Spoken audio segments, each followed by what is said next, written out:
গোসল করাইয়া কাপন পড়াইয়া, বলেন গোসল করাইয়া কাপন পড়াইয়া। গোসল করাবে, কাপন, তারপরে কি দোতলায় নিবে? আহা, গোসল শেষ, বিদায় গোসল, বিদায় কাপন। বহু গোসল করেছেন, গোসল করার পরে ড্রেস পোশাক বদলি বলেছেন মা বাচ্চাই, বিবি কি বলেছেন বাদ দেওয়ার জন্য। কিন্তু আজকে আপনার গোসল হয়েছে, 3টি কাপড় আপনাকে পরিধান করে দেওয়া হয়েছে, কিন্তু ঘরে ঢোকার কোনো সুযোগ নয়।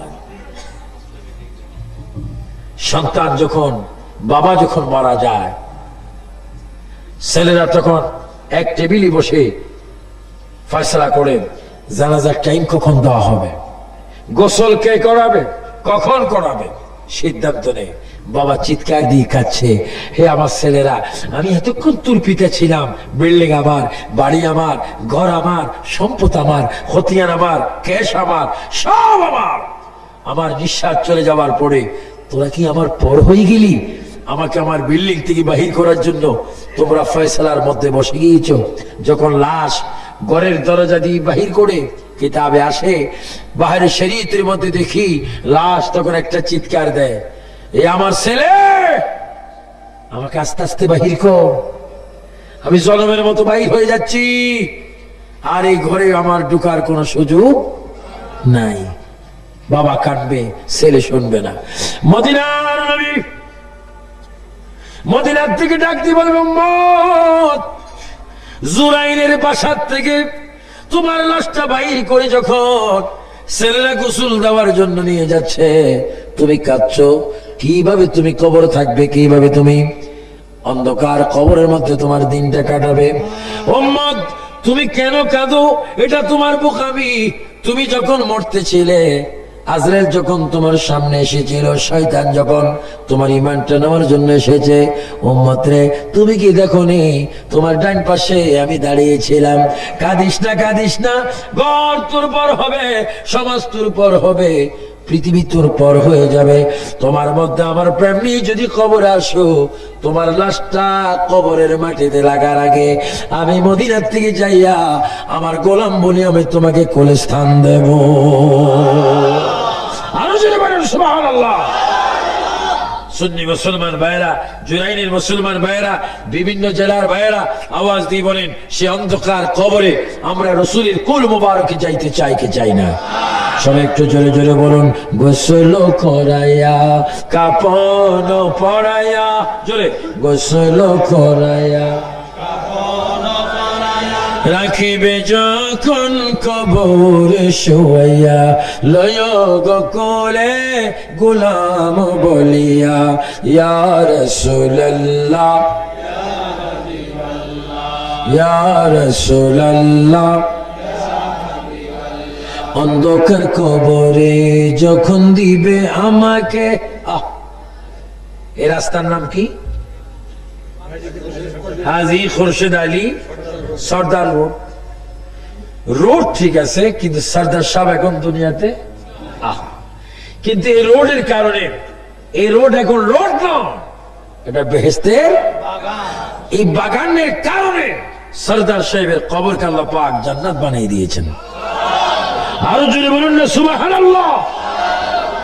এজন্য ভালো কাজ করে পৃথিবীর থেকে ভালো কিছু স্মৃতি রেখে পৃথিবীর থেকে বিদায় হওয়ার প্রয়োজন আছে কিনা? এই রোড আজকে জান্নাতের বাগান হয়েছে।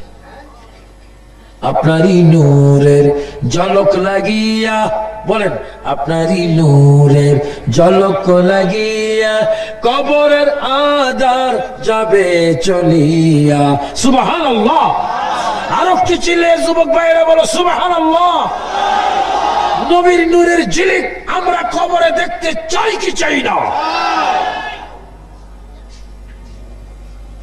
আপনারই নূরের ঝলক লাগিয়া কবরের আধার যাবে চলিয়া, দয়া করিয়া দিও গো দেখা, বলেন, দয়া করিয়া দিও গো দেখা, ইয়া রাসূলুল্লাহ,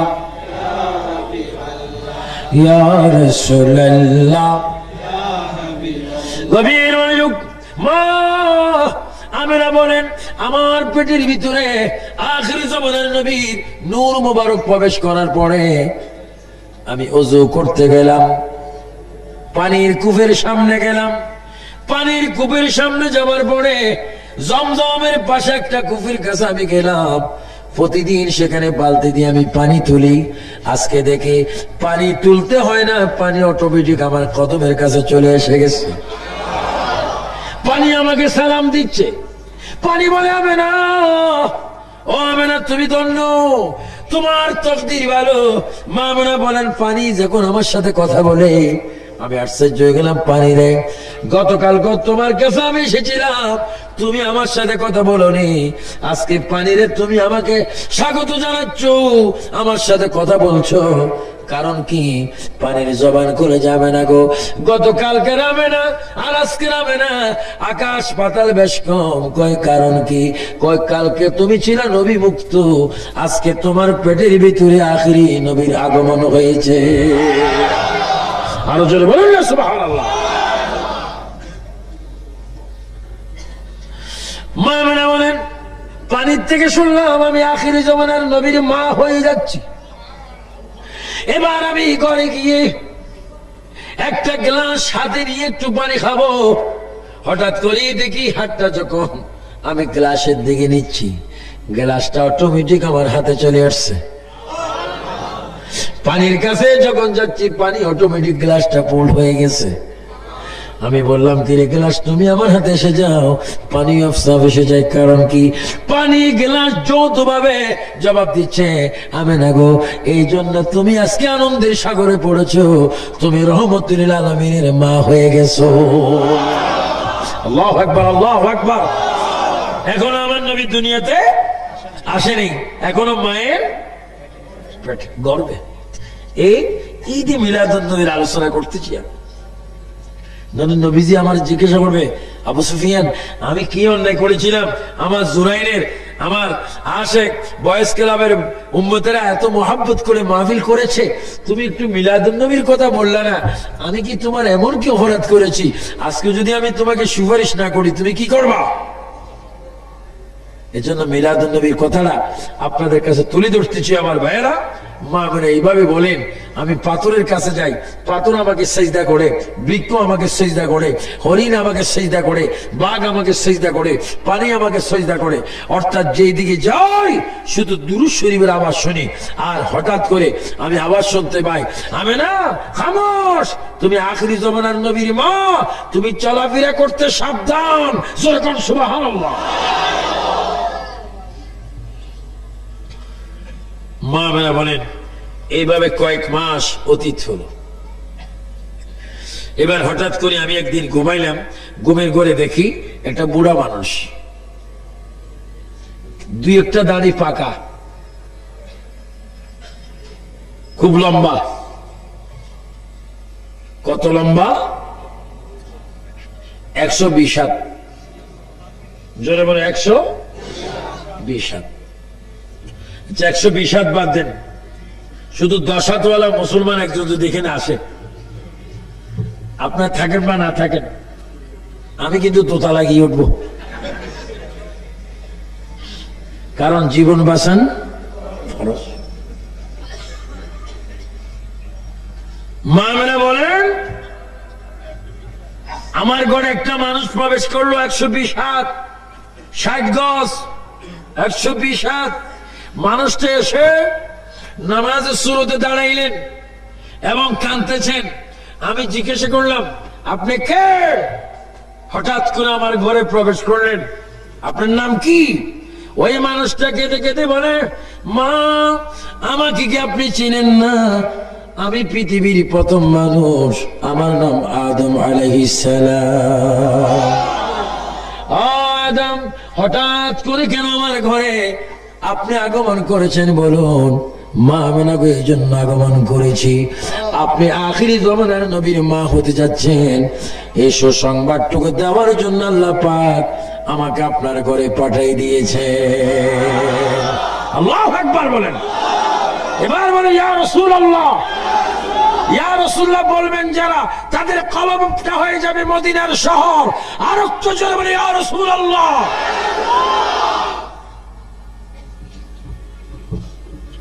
মা মেরা বলেন আদম আলাইহিস সালাম চলে গেলেন। আবার কয়েক সপ্তাহ পরে একজন মানুষ আমার কাছে আসলো। ওই মানুষটার চুল একটু লম্বা লম্বা সুন্নতি চুল, বাবলি চুল, চেহারাটা পূর্ণিমা চাঁদের মতো। আমি জিজ্ঞাসা করলাম, আপনি কে, আপনার নাম কি? মা, আমাকে কি আপনি চেনেন না? আমি মুসলমান জাতির পিতা, আমার নাম ইব্রাহিম খলিলুল্লাহ। মাগো, আপনার পেটের মধ্যে আখিরি জামানার নবী, এই সুসংবাদটুকু দেওয়ার জন্য আল্লাহ পাক আমি ইব্রাহিম খলিলুল্লাহকে আপনার ঘরে পাঠাই দিয়েছে। মিলাদুন নবী, মিলাদুন নবী বুঝলে নিয়ামত, না বুঝলে কিয়ামত। আপনারা কি নিয়ামত চান না কিয়ামত চান? আওয়াজে বুঝে যায় কিয়ামত কিছু কিছু চান। আপনারা যদি বলেন নিয়ামত চান না কিয়ামত চান? নবীর মিলাদুন নবী আমাদের জন্য কি নিয়ামত। আহা, নবীর আগমন। মা মেনা বলেন এবার 1.5 মাস মাঝখানে ফাঁক হলো। এবার একটা মানুষ আসলো, প্রায় 23 হাত লম্বা।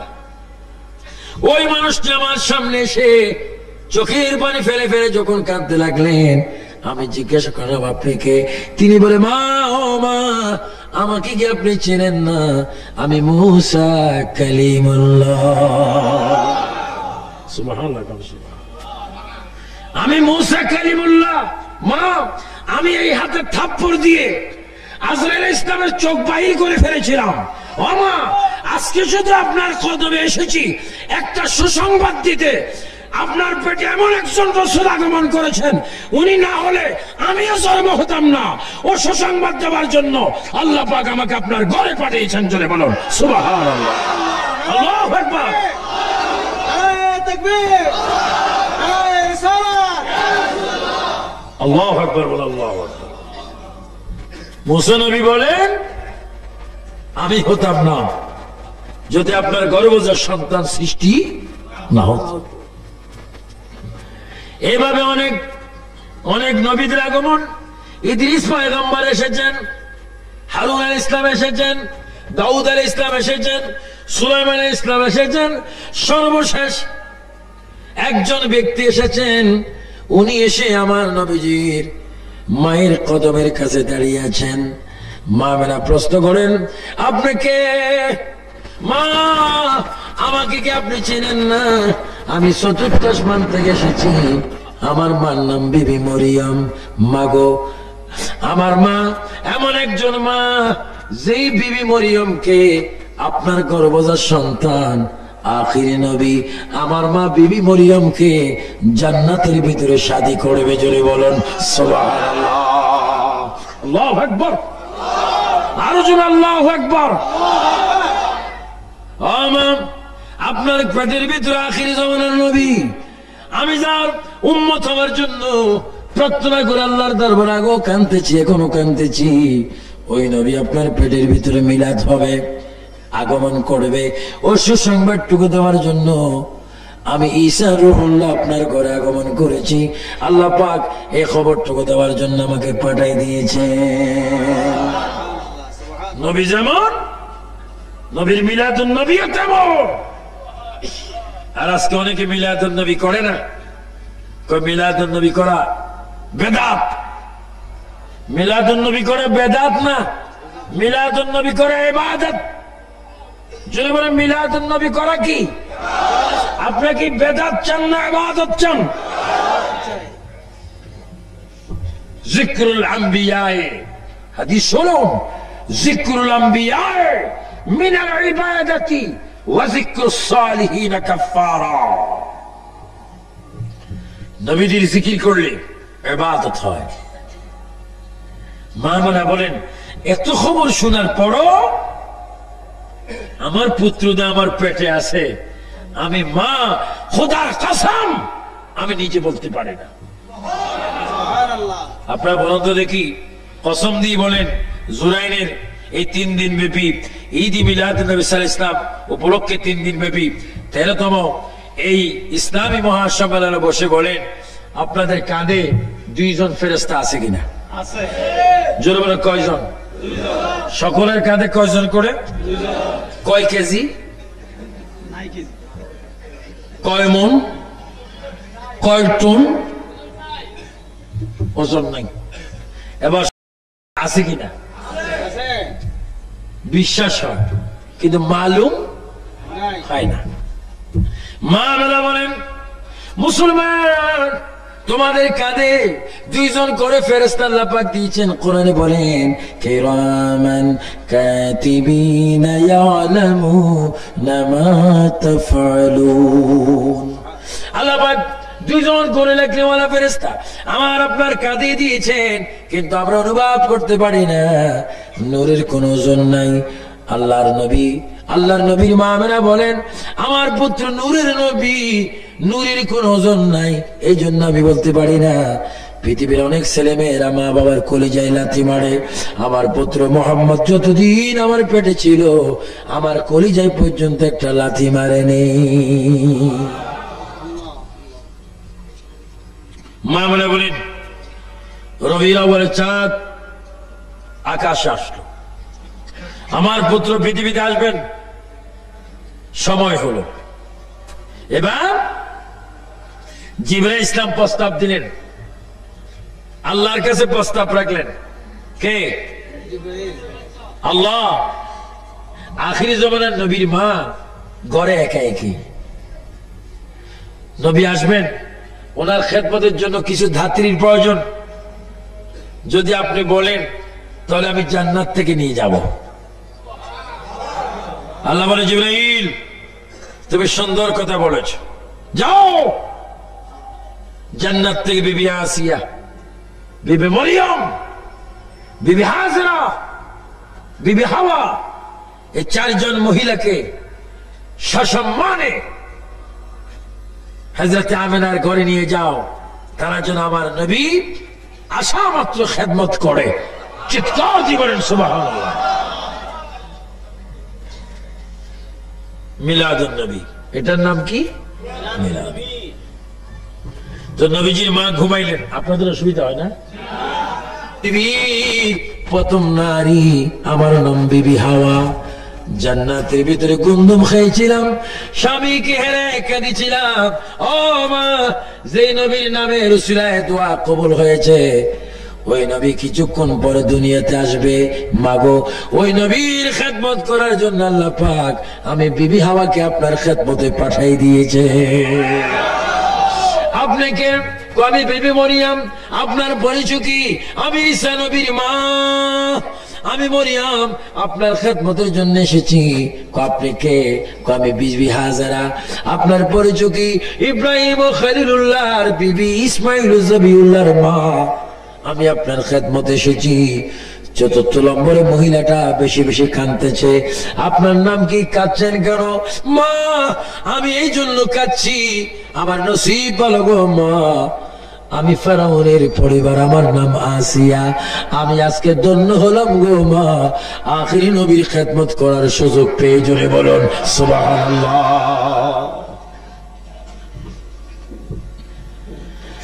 আমার ভাইয়েরা, শুধু একটি মহিলার কথা আমি আপনাদের সামনে তুলে ধরব।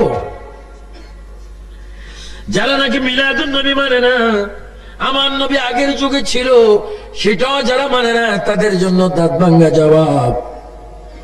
হযরতে বিবি আসিয়া ছিল ফেরাউনের স্ত্রী। আমি ফেরাউনকে মিশরে দেখে এসেছি, তাকে মোমের মধ্যে রেখেছে, দেখতে কত বিশ্রী।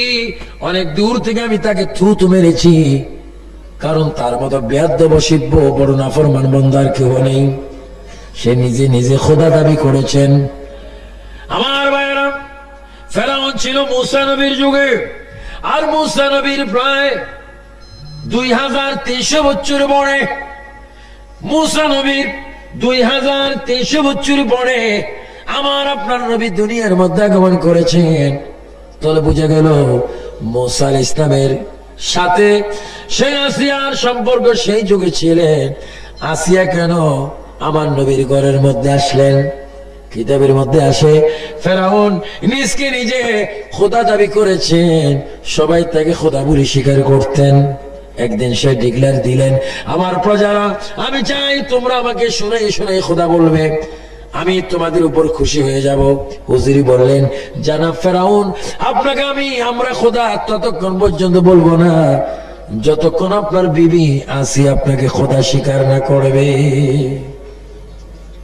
কি, আমার বিবি কি আমাকে খোদা বলেন না কেন?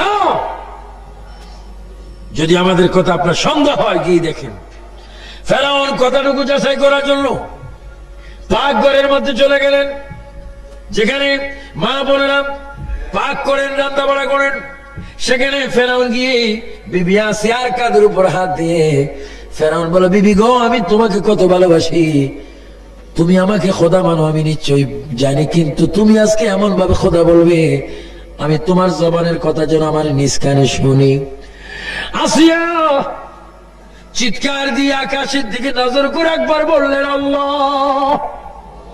সবাই জোরে বলে আল্লাহ, আরো জোরে বলে আল্লাহ। ইমান হেফাজত করার মালিক কে? আসিয়া ডাক দিয়ে বলে আল্লাহ। ফেরাউন আসিয়াকে আবার বলেন, তুমি কোন আল্লাহকে ডাক দিচ্ছ? আমি না তোমার প্রভু, আমি তোমার একদিকে স্বামী, একদিকে তোমার জন্য প্রভু, আমি তোমার ঘর, তোমার ইলা, তোমার স্রষ্টা। আসিয়া ফেরাউনের পায়ে ধরে বলে, হ্যাঁ প্রাণের স্বামী, এই কথা তুমি আমাকে বলবে আমি কোনদিন ভাবতে পারিনি। তুমি আমার খোদা হতে পারো না, তুমি আমার স্বামী। তোমার পায়ে যদি পচে যায়, রক্ত যদি পচে যায় আমার জিহ্বা দিয়ে, তোমার রক্তগুলা চষে চষে আমি খাবো, আমার চুল দিয়ে তোমার খেদমত করে দিব। তবে তোমার হাতে ধরি, পায়ে ধরি, মহান আল্লাহর সামনে একটা সেকেন্ডের জন্য আমি তোমাকে প্রভু স্বীকার করতে পারি না। সুবহানাল্লাহ, সুবহানাল্লাহ। ঈমান দেওয়ার মালিক কে? আল্লাহ। ফেরাউন গোসা হয়ে গেলেন, সিংহাসনে গিয়ে বসলেন। উজির, তোমার কথা সত্য, আমার স্ত্রী আমাকে প্রভু বলে না, এটা তুমি আর আমি জানি, কিন্তু এমন একটা বুদ্ধি তুমি আমাকে দাও যে বুদ্ধির কারণে আমার স্ত্রী আমাকে প্রভু বলতে বাধ্য হবে। তাই যদি বুদ্ধি নেন, আমি আপনাকে বুদ্ধি দিচ্ছি, আপনার স্ত্রী আসিয়া কোনদিন চন্দ্র সূর্য দেখেনি, বেগানা পুরুষ তার চেহারা দেখেনি, তাকে যদি হাজার মানুষের সামনে উলঙ্গ করতে পারেন, তার লজ্জার স্থান সে রক্ষা করার জন্য আপনাকে খোদা বলে দেবে। জোরে বলুন না, নাউজুবিল্লাহ। যত বড় অসিব্য বুদ্ধি, তোর অসিব্য মার্কা শয়তান। কথাই হোক, ফেরাউন কয়েকজন মানুষ পাঠাই দিলেন আসিয়ার কাছে, যাও নিয়ে আসো। মার জন্য নবুয়ত কিতাবে দেখ, ফেরাউন কয়েকজনকে পাঠাই দিলেন। এই বেগানা পুরুষগুলি আসিয়ার হাতে ধরলেন, পায়ে ধরলেন, চুলে ধরলেন, মাথার উপর করে সিংহাসনে নিয়ে আসলেন। নিয়ে আসার পরে ফেরাউন ডাক দিয়ে বলে, আসিয়া এখনো সময় আছে, তুমি আমাকে প্রভু বলে স্বীকার করো, আল্লাহ বলে স্বীকার করো। আসিয়া ডাক দিয়ে বলে, স্বামী গো, তুমি আমার মনের দুঃখ বুঝলা না, তুমি এই সিংহাসনের মালিক নয়, আল্লাহ পাক এই সিংহাসনের মালিক। এই কথা বলার পরে দুষ্ট ফেরাউন ইশারা দিলেন, ওই ফেরাউনের দরবারে, ফেরাউনের সেই সিংহাসনের সামনে ওই বেদিনরা শয়তান আসিয়ার শরীর থেকে কাপড়গুলা খুলে নিলেন। কাপড়গুলা খুলে যখন নিচ্ছেন, আসিয়া একটা চিৎকার দিয়ে বলে, আল্লাহ তুমি আমার ইজ্জত রক্ষা করো। আল্লাহ পাক বলে, জিবরাইল, ও জিবরাইল, আর দেরি করিস না, জান্নাত থেকে একটা শাড়ি নিয়ে যা, আসিয়ার গায়ের মধ্যে শাড়িটা পরিধান করে দে। যারা ইমানদার তারা দেখবে আসিয়ার গায়ে পোশাক, আর যারা বেঈমান তারা দেখবে আসিয়া উলঙ্গ অবস্থা। তারপর আসিয়া প্রভু স্বীকার করে না। এবার চুলের মধ্যে ধরে মাটির মধ্যে টেনে টেনে সিংহাসনের পিছনে নিয়ে গেলেন। সিংহাসনের পিছনে নিয়ে আবার প্রস্তাব দেওয়া হলো, আসিয়া গো, জীবন যদি তুমি ভিক্ষা চাও, ফেরাউন কি তুমি খোদা কোন সমাজে স্বীকার করো? আসিয়া বলে আমার জীবন যাবে, আমি আল্লাহর সামনে আমার স্বামীকে আমি কখনো প্রভু বলতে পারি না। এবার দুষ্টরা আসিয়াকে উলঙ্গ করে, দুই হাত দুই দিকে টান দিয়ে বড় একটি গাছের সাথে দুই হাতের তালুর মধ্যে দুইটা বড় বড় জলি যখন ফেরাক মারিয়া দিলেন, দুই পায়ের তালুর মধ্যে যখন দুইটা ফেরাক মেরে দিলেন, এবার হাত পাও টানা দিয়ে গাছের মধ্যে লটকি যখন রেখেছেন, কলিজা বরাবর একটা তীর যখন মারার জন্য এসেছে, আসিয়া আকাশের দিকে চিৎকার দিয়ে বলে আল্লাহ, আখিরি জামানার নবীর উসিলা আমার ইজ্জত রক্ষা করো। এই কথা যখন আসিয়া ডাক দিয়ে যখন বললেন, আসিয়া বলে আমি দেখতে পেলাম, হঠাৎ করে দেখি নূরের একজন মানুষ আমার শরীরের মধ্যে হাত বুলাই দিচ্ছে। আর আমি দেখতে চাই মানুষটা আমাকে বলে, আসিয়া এখন আমি দুনিয়ার মধ্যে আসি নেই, আমি আখিরি পয়গম্বর মুহাম্মদুর রাসূলুল্লাহ সাল্লাল্লাহু আলাইহি ওয়াসাল্লাম, তোমার যন্ত্রণা সহ্য করতে পারি না, এই জন্য তোমাকে আমি মুছে দিয়ে গেলাম। আমার মা আমার পেট থেকে যেই দিন আমি দুনিয়াতে যাব, ওই মায়ের ঘরে তোমার আমার সাক্ষাৎ হবে। জোরে বলুন সুবহানাল্লাহ, আল্লাহু আকবার। আমার ভাইরা, তাহলে বুঝা গেল সর্বযুগে সর্বকালে সর্বসময়ে সৃষ্টির প্রথম থেকে আজকের দিন পর্যন্ত, আজকের দিন থেকে কিয়ামত পর্যন্ত অল সময় আল্লাহর নবী উম্মতের খবর রাখেন। জোরে কোন সুবহানাল্লাহ। এটা আমাদের বিশ্বাস হয় কি হয় না? আরো জোরে হয় কি হয় না?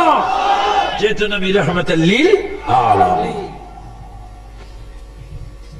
এই জন্য মা আমেনার গড়ে আসিয়া আসলেন। আসিয়া এসে, মরিয়ম এসে, হাজরা এসে, মা হাওয়া এসে খেদমত শুরু করলেন। কি? কেউ পা মালিশ করেন, কেউ মাথার তালু মালিশ করেন, কেউ পাখা করেন, কেউ পেটে মালিশ করেন। চার মহিলা মা আমেনার খেদমতে লেগে গেলেন। মা আমেনা বলেন, আমার পেটে কোনো ব্যথা নেই, নাপাক কোনো পানি নেই, হঠাৎ করে দেখি কুদরতি একটা অপারেশন হয়ে গেল। আমার দেশে সিজার হয়, বিকল্প ভাবে সন্তানদেরকে আনা হয়। আল্লাহ কুদরতি ভাবে নবীজি মা আমেনার সিজার হয়ে গেল। কুদরতি অপারেশন যখন হয়ে গেল, মা আমেনা বলেন, আমি দেখতে পেলাম জান্নাতের পোশাক পরিধান অবস্থায় আমার পেট থেকে উম্মতি বলে বলে সজদা অবস্থায় আমার পেট থেকে আখির জামানার নবীর মিলাদুন নবী হয়ে গেল। আল্লাহু আকবার, আল্লাহু আকবার।